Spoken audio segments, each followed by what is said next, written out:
Hey everyone, ready for a quick deep dive into today's news from the Faroe Islands?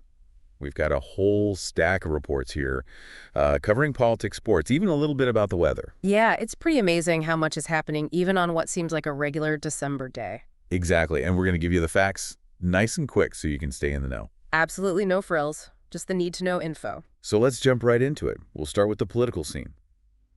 Big news today, multiple sources are confirming that those new undersea tunnels north of Faroe Mountain have officially opened. Yeah, those tunnels have been in the works for quite a while, so their impact is going to be pretty significant. Definitely. I mean, think about easier commutes, better access to services, maybe even a boost to those local economies. Exactly. And on a larger scale, the Faroe Islands is getting ready to take on the vice chair position of the Arctic Council in 2025. That's a pretty big deal, wouldn't you say? Oh, absolutely. It really shows how their influence in Arctic affairs is growing. Now let's zoom in a bit closer to home. There's some debate going on about the government's decision to grant extended residence permits to 200 displaced Ukrainians. Yeah, this is a complicated issue for sure. It reflects the challenges a lot of nations are facing when it comes to responding to these global humanitarian crises. Definitely. It'll be interesting to see how this all plays out. Meanwhile, there's a new bill being discussed that could change parental leave benefits. This bill is specifically looking to improve conditions for parents of twins and multiples, recognizing those unique demands they face. Okay, let's move on to the economy.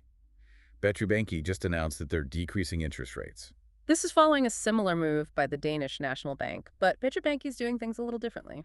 Yeah, they actually gave a pretty detailed explanation for their decision, which seems like they're really thinking about the specific needs of the Faroes market. It's definitely worth looking into their explanation if you're interested in how the Faroes economy works. And for those of you watching the housing market, we've got some good news. The cost of housing expenses went down by 2.7% compared to last year. That's a pretty big drop, especially considering what's happening with housing globally. And overall, inflation's still pretty low, sitting at 0.8%. So we didn't have any specific weather reports in our stack today, but several sources mentioned some rough weather that's been affecting fishing and travel. Sounds about right for December in the Faroes. It's easy to forget just how strong those North Atlantic winds can get. All right, let's head over to the sports world. Big news in football. Geza David Turi, the Hungarian footballer, just officially got his Faroes passport, and he's aiming to join the national team. This is a pretty big development. It'll be interesting to see how he fits in with the team and what kind of impact he has on their performance. And speaking of potential Olympic glory, there's some talk about handball maybe becoming a Winter Olympic sport. Can you imagine Faroe's handball stars competing on that global stage? Definitely something to keep an eye on. And finally, a bit of international news with the Faroes connection. Malaysia is reopening the search for that missing MH370 flight. Now, you might be wondering what that has to do with the Faroe Islands well. We're going to let you figure that one out yourselves. A little homework for our curious listeners. It's a pretty fascinating example of how events happening around the world can connect to even the most remote places in unexpected ways. Yeah, it really shows you how connected everything is, doesn't it? But before we go too deep into that, let's circle back to those tunnels for a sec. The official opening today is causing quite a stir. It's a huge infrastructure project, years in the making.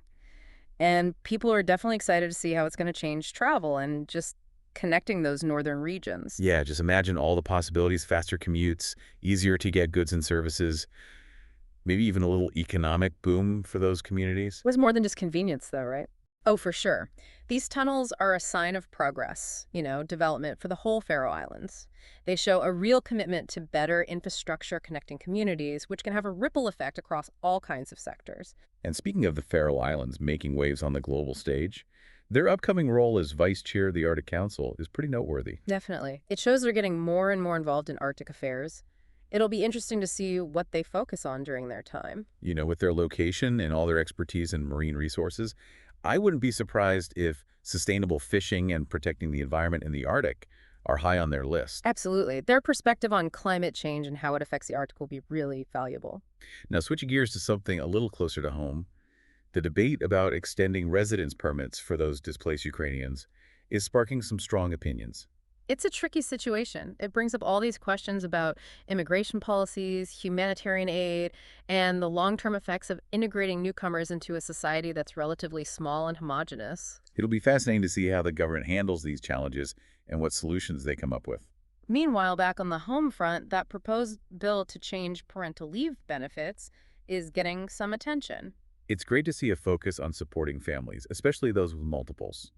The bill is really zeroing in on making things better for parents of twins and triplets. They have extra responsibilities and demands. Having enough parental leave is so important for parents and children, and this bill seems like a good step. All right, let's talk economy for a minute. Petra Binki's decision to lower interest rates but not match the Danish National Bank exactly has people curious. It's a good reminder that even though the Faroe Islands are tied to Denmark, they have their own unique economic landscape and things to consider. It looks like their decision is based on a careful look at local factors like inflation rates, how the banking sector is doing, and even that recent drop in housing costs. They're definitely taking a proactive approach to managing their economy and keeping things stable. Now, remember that little homework assignment we gave you about the search for Malaysia Airlines flight MH370? Ah, yes, the unexpected Faroe Islands connection. Sometimes even the most remote parts of the world can be linked to major global events in surprising ways. If you haven't figured it out yet, I encourage you to do some digging. It's a really interesting story that highlights how interconnected our world really is. And speaking of interconnectedness, the news about Geza David Turi, that Hungarian footballer who just got his Faroes passport, is another example of how global trends are shaping the Faroe Islands. It really shows how athletes are moving around more and more, and the opportunities they have to compete on an international level, even if they weren't born in a certain country. It'll be exciting to see what Turi brings to the Faroes national team with his skills and experience. Who knows, maybe we'll see him leading them to victory someday. Now, wouldn't that be something? And speaking of sporting dreams, all the talk about handball possibly becoming a Winter Olympic sport is getting louder. Imagine Faroe's handball stars representing their country at the biggest winter sports event in the world. It's a pretty exciting thought, and with how much they love handball, they could definitely be contenders. Fingers crossed for that one. And before we wrap up part 2, I think it's worth mentioning that Paul Watson, the Sea Shepherd activist, has been released. His detention in Denmark, which was connected to actions involving Faroes whaling, brought a lot of international attention to the islands. It's a complicated issue, and we're not going to get into the specifics of the whaling debate today, but it's important to remember that these kinds of events often put the Faroe Islands in the global spotlight. It's a reminder that even as we celebrate progress and positive developments, there are still tough issues and conversations that need to happen. All right, stay tuned for the final part of our Faroe Islands news roundup, where we'll touch on a few more interesting bits and pieces. It really speaks to how resilient and adaptable the Faroe Islands are. They can handle these complex situations while still embracing progress and change. But even with all this exciting stuff happening and the international attention, it's easy to forget that life in the Faroe Islands is often shaped by nature, the raw power of it. Absolutely. Yeah. We can't forget about those rough seas that were mentioned in a few of the reports today. Sounds like a classic December out there, which of course has a big impact on daily life. Especially for the people who depend on the sea for their living. Fishing is such a huge part of their economy and culture, so those big waves can really affect people's livelihood. That makes you realize how connected the people are to their environment. They have to adapt and respect those powerful forces, even as they're moving forward with all these modern advancements. Exactly. That connection to nature is probably one of the things that makes the Faroe Islands so unique and fascinating. So on that note, we've come to the end of our deep dive into today's news for the Faroe Islands. We covered a lot of ground, from those impressive new tunnels to their upcoming role in the Arctic Council, and even the possibility of Faroe's athletes on the world stage. What stuck out to you today?